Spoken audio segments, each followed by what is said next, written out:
Samuel कौम से खिताब करता है। तब सैमुअल ने सब इस्राएलियों से कहा, देखो, जो कुछ तुमने मुझसे कहा, मैंने तुम्हारी एक एक बात मानी और एक बादशाह तुम्हारे ऊपर ठहराया है। और अब देखो, ये बादशाह तुम्हारे आगे आगे चलता है। मैं तो बुढ़ा हूं और मेरा सर सफेद हो गया, और देखो, मेरे बेटे तुम्हारे साथ हैं। मैं लड़कपन से आज तक तुम्हारे सामने ही चलता रहा हूं। मैं हाजिर हूं, सो तुम खुदावंद और उसके ममसू के आगे मेरे मुंह पर बताओ कि मैंने किसका बैल ले लिया या किसका गधा लिया, मैंने किसका हक मारा या किस पर जुल्म किया, या किसके हाथ से मैंने रिश्वत ली ताकि अंधा बन जाऊं। बताओ, और ये मैं तुमको वापस कर दूंगा। उन्होंने जवाब दिया, तूने हमारा हक नहीं मारा और ना हम पर जुल्म किया, और ना तूने किसी के हाथ से कुछ लिया। तब उसने उनसे कहा कि खुदावंद तुम्हारा गवाह और उसका ममसू आज के दिन गवाह है कि मेरे पास तुम्हारा कुछ नहीं निकला। उन्होंने कहा, वो गवाह है। फिर सैमुअल लोगों से कहने लगा, वो खुदावंद ही है जिसने मूसा और हारून को मुकर्रर किया और तुम्हारे बाप दादा को मुल्क मिस्र से निकाल लाया। सो अब ठहरे रहो, ताकि मैं खुदावंद के हजूर उन सब नेकियों के बारे में जो खुदावंद ने तुमसे और तुम्हारे बाप दादा से की गुफ्तगू करूं। जब याकूब मिस्र में गया और तुम्हारे बाप दादा ने खुदावंद से फरियाद की, तो खुदावंद ने मूसा और हारून को भेजा, जिन्होंने तुम्हारे बाप दादा को मिस्र से निकालकर इस जगह बसाया। पर वो खुदावंद अपने खुदा को भूल गए। सो उसने उनको हसूर की फौज के सिपा सालार सीसरा के हाथ और फिलिस्तियों के हाथ और शाही मुआब के हाथ बेच डाला, और वो उनसे लड़े। फिर उन्होंने खुदावंद से फरियाद की और कहा कि हमने गुनाह किया, इसलिए कि हमने खुदावंद को छोड़ा और बालीम और अस्तारात की परस्तिश की। पर अब तू हमको हमारे दुश्मनों के हाथ से छुड़ा, तो हम तेरी परस्तिश करेंगे। सो खुदावंद ने युरबल और बीदान और इफ्ता और सैमुअल को भेजा, और तुमको तुम्हारे दुश्मनों के हाथ से जो तुम्हारी चारों तरफ थे रिहाई दी, और तुम चैन से रहने लगे।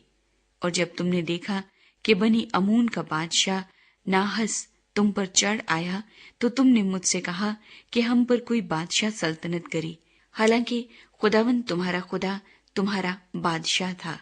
सो अब उस बादशाह को देखो जिसे तुमने चुन लिया और जिसके लिए तुमने दरखास्त की थी। देखो, खुदावंद ने तुम पर बादशाह मुकर्रर कर दिया है। अगर तुम खुदावंद से डरते और उसकी परस्तिश करते और उसकी बात मानते रहो और खुदावंद के हुक्म से सरकशी न करो, और तुम और वो बादशाह भी जो तुम पर सल्तनत करता है खुदावंद अपने खुदा के पैरव बने रहो, तो खैर। पर अगर तुम खुदावंद की बात ना मानो बल्कि खुदावंद के हुक्म से सरकशी करो, तो खुदावंद का हाथ तुम्हारे खिलाफ होगा, जैसे वो तुम्हारे बाप दादा के खिलाफ होता था। सो अब तुम ठहरे रहो और इस बड़े काम को देखो जिसे खुदावंद तुम्हारी आंखों के सामने करेगा। क्या आज गेहूं काटने का दिन नहीं? मैं खुदावंद से अर्ज करूंगा कि बादल गरजे और पानी बरसे, और तुम जान लोगे और देख भी लोगे कि तुमने खुदावंद के हजूर अपने लिए बादशाह मांगने से कितनी बड़ी शरारत की। चुनाचे सैमुअल ने खुदावंद से अर्ज की, और खुदावंद की तरफ से उसी दिन बादल गरजा और पानी बरसा। तब सब लोग खुदावंद और सैमुअल से निहायत डर गए। और सब लोगों ने सैमुअल से कहा कि अपने खादिमों के लिए खुदावंद अपने खुदा से दुआ कर कि हम मर न जाएं, क्योंकि हमने अपने सब गुनाहों पर ये शरारत भी बढ़ा दी है कि अपने लिए एक बादशाह मांगा। सैमुअल ने लोगों से कहा, खौफ न करो, ये सब शरारत तो तुमने की है, तो भी खुदावंद की पैरवी से किनारा कशी न करो, बल्कि अपने सारे दिल से खुदावंद की परस्तिश करो।